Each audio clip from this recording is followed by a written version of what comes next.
اعوذ باللہ من الشیطان الرجیم بسم اللہ الرحمن الرحیم۔ السلام علیکم پیارے دوستو، آج جو ہم جس آیت کا ذکر کریں گے اس کا نام ہے آیت الکرسی۔ بہت سارے دوست اس کو بہت پڑھتے ہیں لیکن شاید وہ کئی بار اس کا مطلب نہیں سمجھ پاتے، تو میں آج آپ کو آیت الکرسی کی بہت ساری ایسی چیزیں جو شاید آپ کے ذہن میں نہ ہوں آپ کو بتاؤں گا۔ آیت الکرسی کو سید القرآن کہا جاتا ہے۔ آیت الکرسی قرآن کا بلند ترین نقطہ ہے۔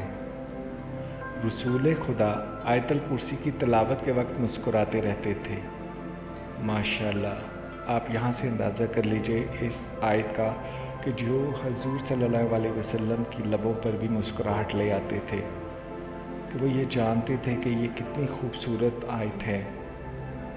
اور اس آیت سے ہمیں یہ بھی ظاہر ہوتا ہے کہ اللہ تعالیٰ کتنی شدت سے چاہتے ہیں کہ وہ ہم سب کے گناہوں کو معاف فرما دیں اور ہمارے لیے سکون اور اطمینان کی زندگی بنا دیں۔ آیت الکرسی یرقان کی بیماری کا علاج ہے۔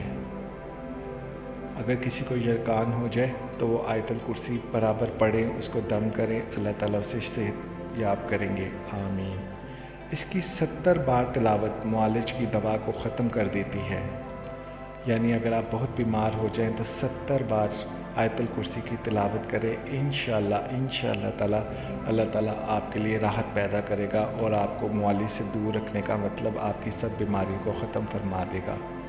اس یقین کے ساتھ ضرور پڑھیے اس کو، انشاءاللہ آپ کو ضرور افاقہ ہوگا، آمین۔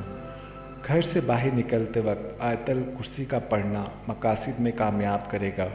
اگر آپ کے دل میں کوئی ایسی چیز ہے جو کوئی ایک ایسا پاک مقصد ہے جسے آپ حاصل کرنا چاہتے ہیں اور آپ کے دل میں اس کے لیے وسوسے ہیں، تو آپ آیت الکرسی کو پڑھیے اور پھر گھر سے باہر جائیے۔ انشاءاللہ میرے رب الپاک کے صدقے اللہ تعالیٰ آپ کو ضرور اس میں کامیابی عطا فرمائے گا، انشاءاللہ، آمین۔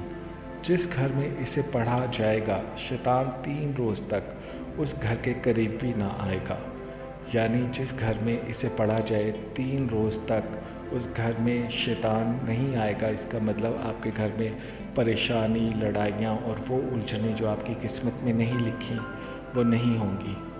شیطان ہمارے دلوں میں وسوسے ڈالتا ہے، میاں بیوی میں لڑائیاں ڈالتا ہے، گھر کا سکون برباد کرتا ہے مختلف ہیلے بہانوں اور طریقوں سے۔ اللہ تعالیٰ اس شیطان کو آپ کے گھر سے دور رکھیں گے، انشاءاللہ آپ کے گھر میں امن اور سکون رہے گا، انشاءاللہ۔ جو وضو کے بعد اسے پڑھے گا اسے 40 سال کی عبادت کا ثواب دیا جائے گا، یعنی کہ اگر ایک انسان کی زندگی ہی صرف 50-60 سال ہے اور اگر آپ وضو کے بعد اسے پڑھتے ہیں اور 40 سال کی عبادت کا آپ کو ثواب مل جاتا ہے، تو آپ خود اندازہ کیجئے کہ آپ کتنی زندگیوں کے ثواب حاصل کر کے اپنے رب العزت کے سامنے جائیں گے، اور انشاءاللہ اللہ تعالیٰ ہماری مغفرت فرمائیں گے اور انشاءاللہ ہمارے لیے آسانیاں پیدا فرمائیں گے۔ دیکھیے اللہ تعالیٰ نے ہمارے لیے کتنے راستے رکھے ہیں جنت میں جانے کے لیے، ہماری زندگی کو پرسکون بنانے کے لیے۔ اللہ تعالیٰ ہمیں ان راستوں پر چلنے کی توفیق عطا فرمائے، اللہ تعالیٰ ہمیں نیکیاں کرنے کی توفیق عطا فرمائے، آمین یا رب العالمین۔